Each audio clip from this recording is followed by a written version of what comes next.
Alright, here's a brief explanation of the isPerfectNumber function in Python.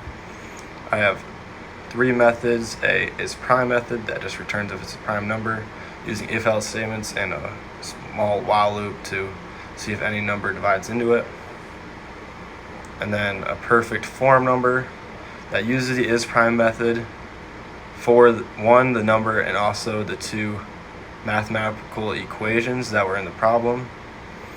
And then that also returns a dictionary, or another more advanced array is what I believe a dictionary is, and of all the numbers that can that divide into the equation number that's supposed to be the perfect number.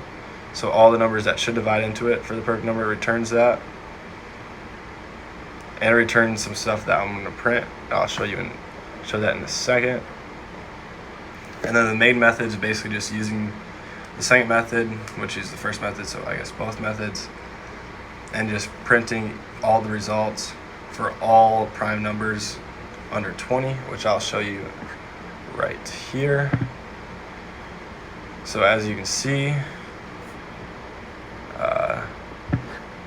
if I increase the input, you'll see that it goes through and prints the starting number, if that's prime, if that times p minus 1 is prime.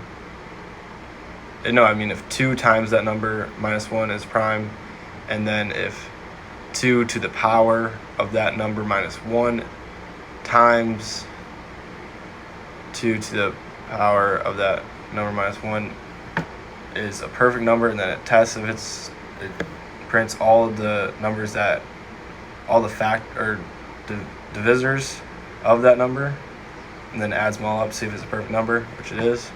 And every single one of the numbers, every single prime number under 20 is